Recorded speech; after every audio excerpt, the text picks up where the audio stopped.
Not going to insult you listeners by explaining who our guest is today.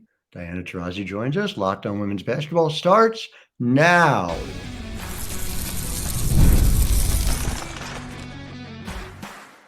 You are Locked On Women's Basketball, your daily podcast on women's basketball. Part of the Locked On Podcast Network, your team every day.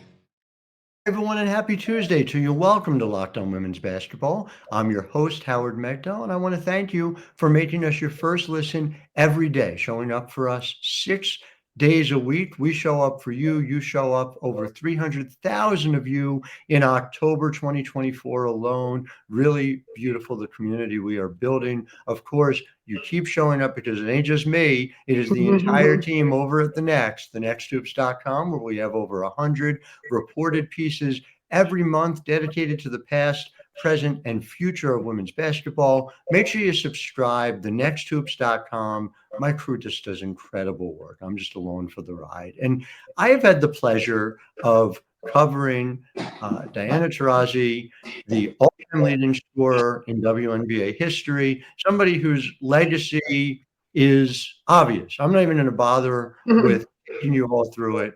I'm delighted any chance I get a chance to chat with you. I know those times are growing fewer. I know that eventually we will get to a time where you decide to move on. I know in the meantime, you are doing a lot to use your platform. You've talked about eczema. I want to get into it a little bit, but before we get to that specific, what is it that makes a difference in terms of how you want to use that platform? Yeah. First off, thanks for having me, Howard. We go way back, to those dungy New York gyms and, all kinds of things. I just think once you get to a point in your career, and I think you get a little bit older and you start understanding the things that really matter to you and things that might affect you personally, that affect, millions of people in different ways. And eczema is just one of those little things that's really affected my life daily, every single day, and people who have eczema or whatever condition they have, they know how hard that is to overcome every day, to make sure you show up and be the best, person, teammate, employee, family member. So eczema has just been one of those little battles that I've had to internally fight. And, there's other ways that you can go about it that can really help you. Do you feel as if, and I know this dates back to your UConn days when you've been dealing with it, do you feel like there has been a movement forward? Do you feel like you found a particular way to handle it that's different than, let's say, earlier in your career? Oh, for sure. I think, as you get older, I think you start educating yourself a little bit more, and obviously partnering with Regeneron and Sanofi. Yeah. I started working with Dupixent, and eczema is one of those things, you use the creams, you use all the lotions, but you don't ever feel settled. And, after just putting Dupixent into my daily use of things that make my, everyday life a little bit easier, it's really changed just the way I approach everything.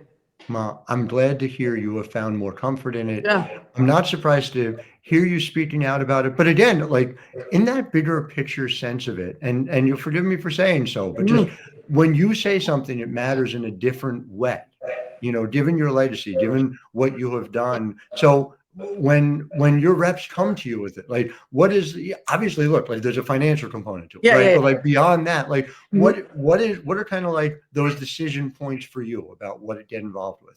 Yeah, well, I think it has to be something that's real and genuine. I think those are the things that I've always tried to stay by and stand by. Obviously, there's always the monetary component to all this, right? I mean, Sure.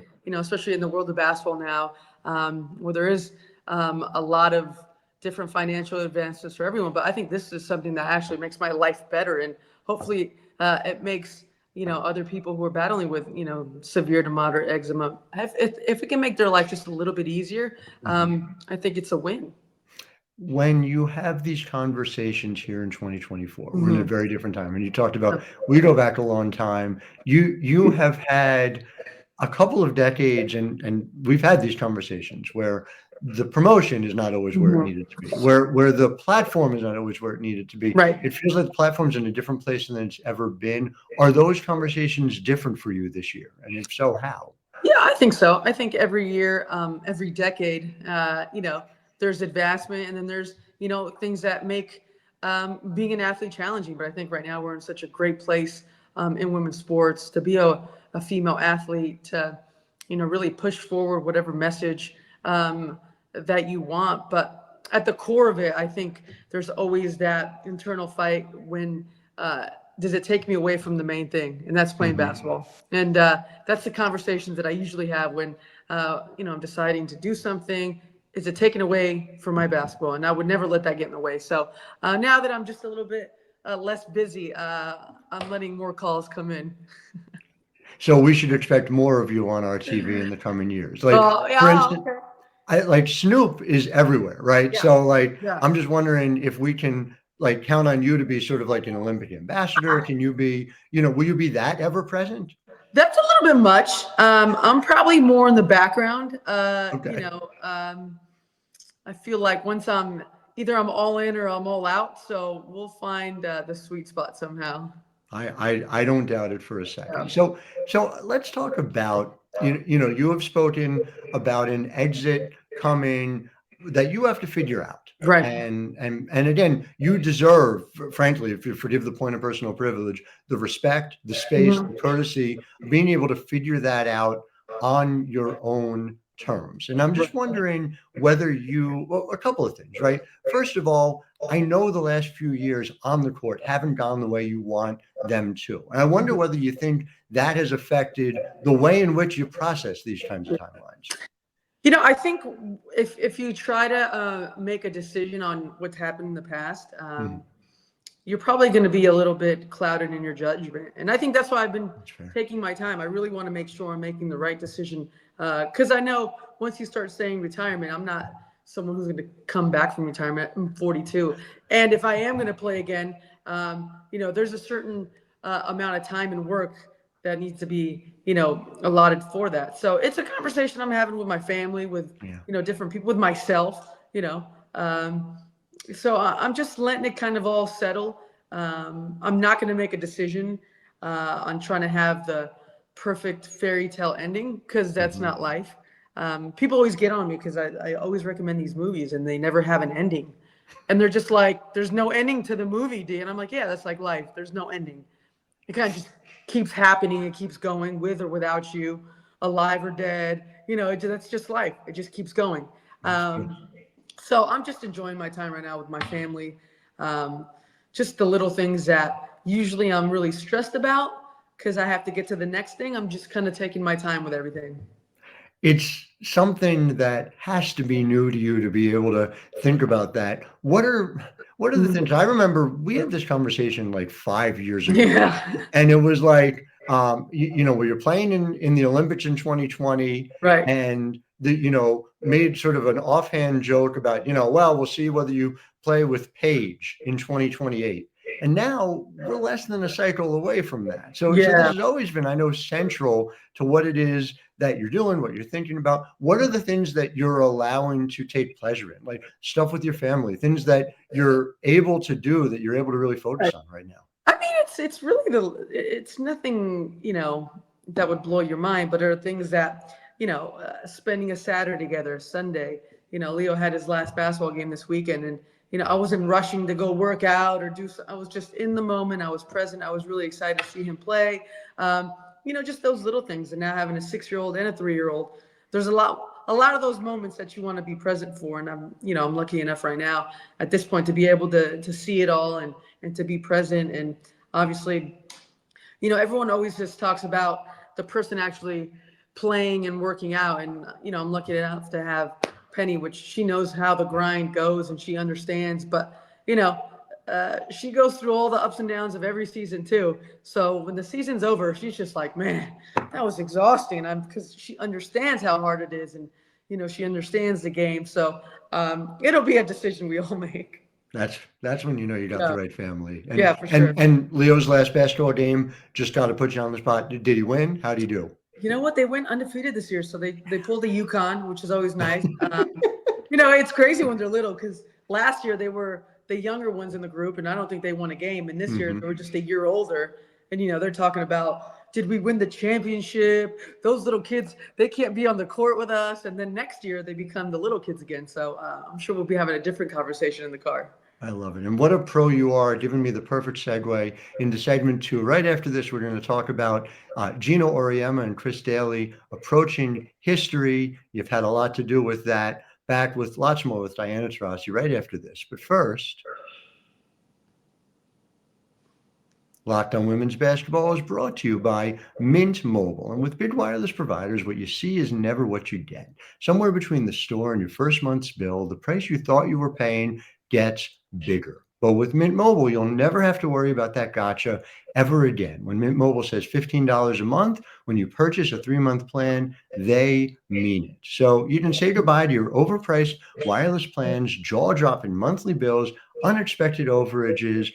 And here's how. Mintmobile.com/LockedOnNBA. You get a new 3-month premium wireless plan, $15 a month. That's mintmobile.com/LockedOnNBA. Caught your wireless bill at mintmobile.com/LockedOnNBA. $45 upfront payment required. New customers on first 3-month plan only. Speed slower than 40 gigabytes on unlimited plan. Additional taxes, fees, and restrictions apply. See Mint Mobile for details.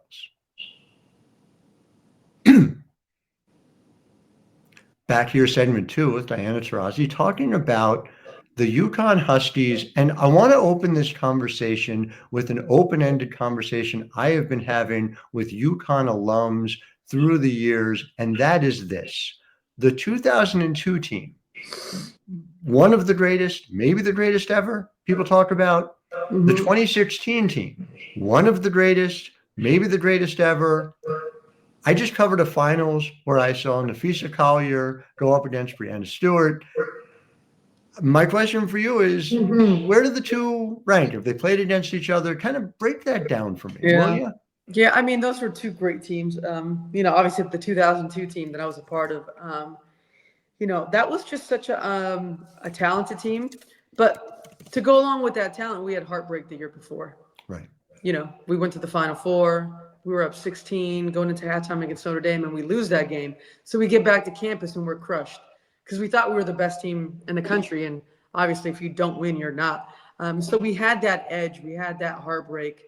We came back the next year even better. I just remember as the offseason was ending and preseason was starting, there was just an edge about our team. And I think Coach knew that too. And he treated us a little bit different. I don't think he had he didn't have to tighten the screws as much. He let us tighten it, which when you have a team that can do that, that's when they're really, really good.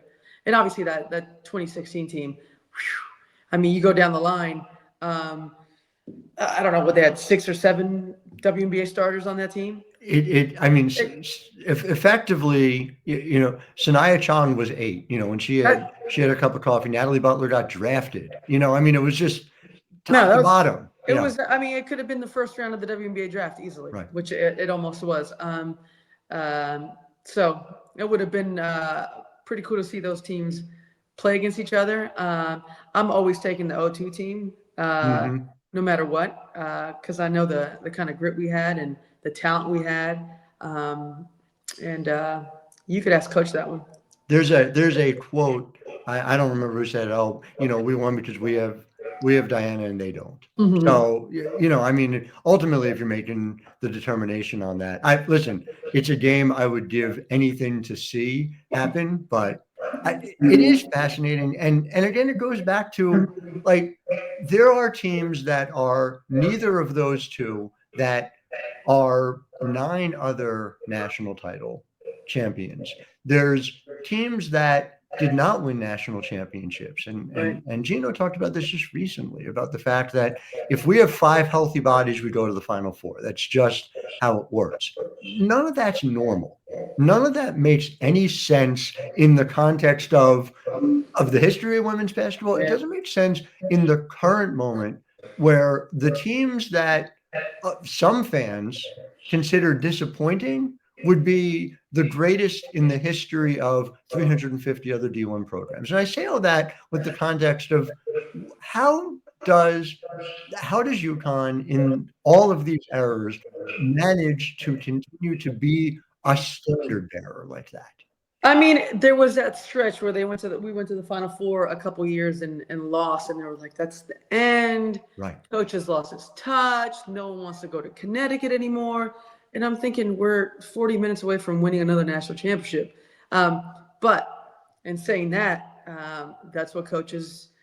He's been able to put together a mindset, put together a way of playing the game, of treating each other, of approaching these moments, that I don't know if anyone's been able to do that. I think a lot of times we talk about coaches and we talk about X's and O's. Can they run defense? Can they run offense? This and that. And it really comes down to when a coach walks into the room, are people willing to follow?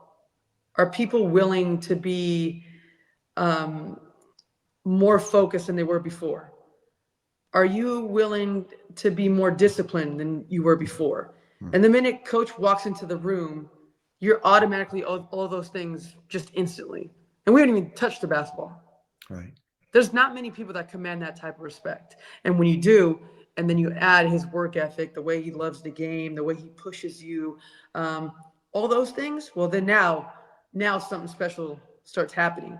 And, to be able to do this for 40 years, I'm like, I do something for 40 minutes and I'm bored.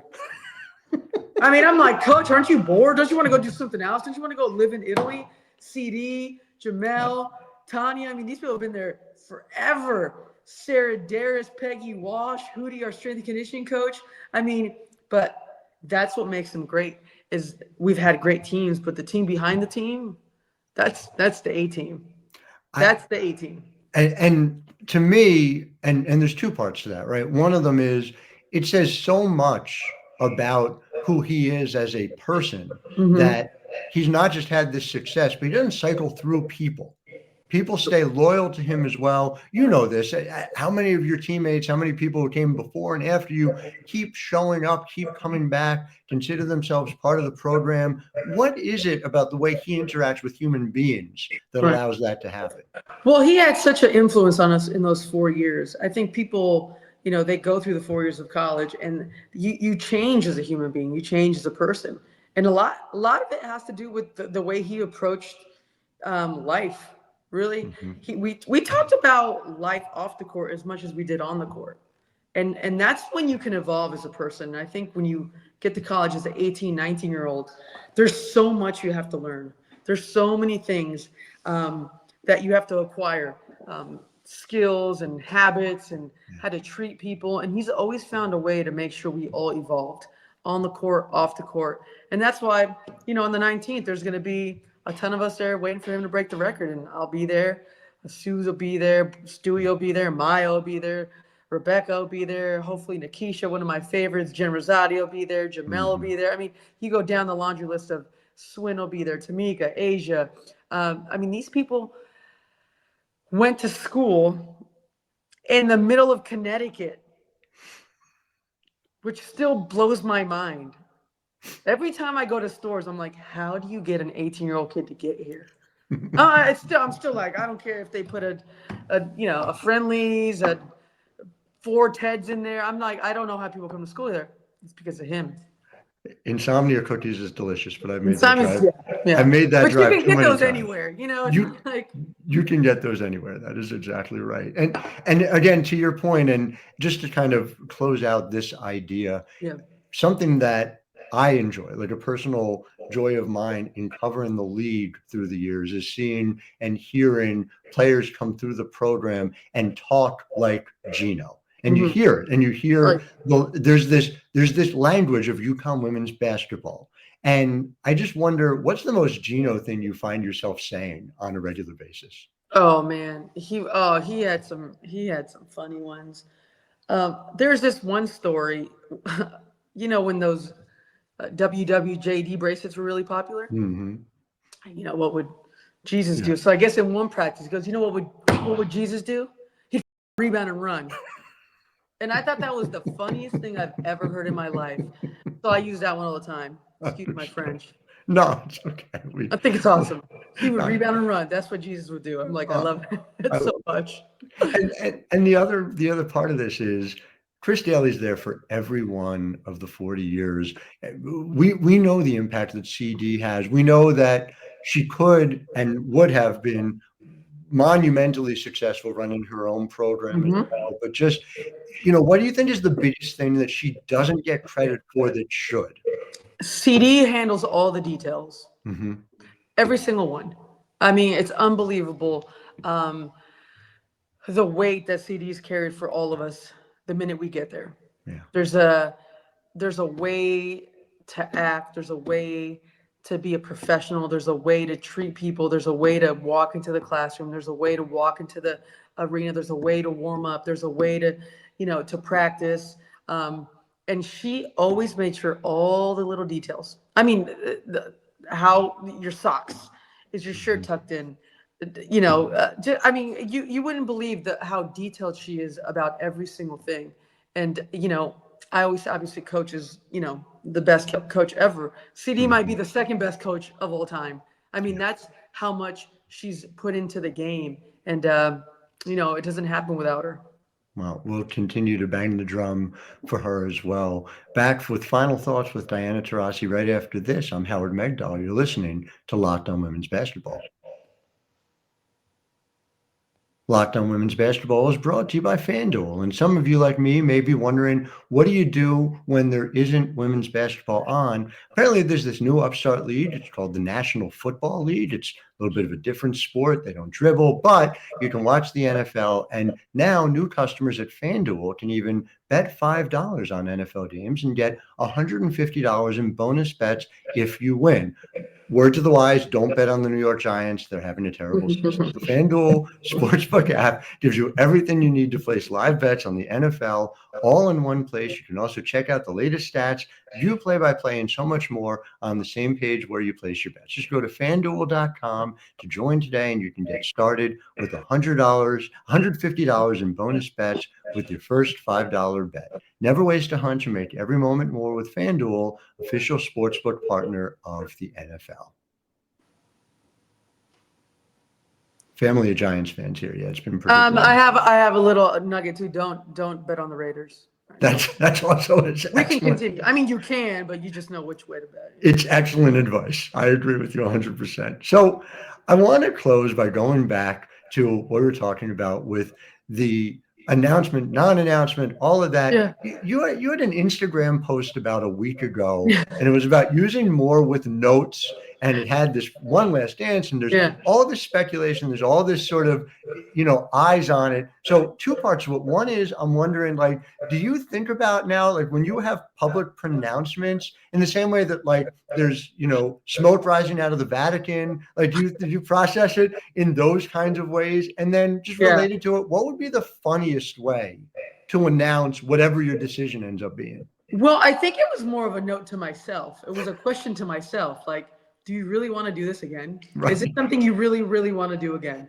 Because as we know, the seasons are getting longer, more games, more teams. This is going to start moving into where people need to prepare for every season like it's their last season. There's no more walking into the seasons out of shape, not playing for 4 or 5 months. Like, this is starting to get serious. And I like that so much because that's how I've treated every single year. So it was more of a note to myself, like, do you want to dance one more time? And I still haven't answered it. What would be the funniest way? I don't know. Bungee jump. Do people bungee jump anymore? Is that a thing anymore? I don't know. I never did. I never did either. But when it happens, it'll happen, and it'll be just another little blip on the map, and life will go on.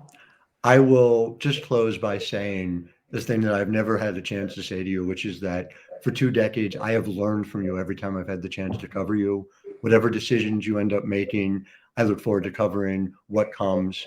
And I just want to thank you for all of your information and graciousness. I appreciate it. That. Thank you. And thank you. And to our listeners, thank you for making us your first listen every day. We'll be back with you tomorrow, as we are 6 days a week. Until then, I'm Howard Megdal, wishing all of you a wonderful Tuesday.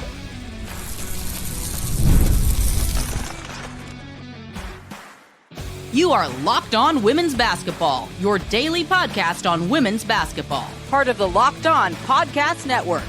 Your team every day.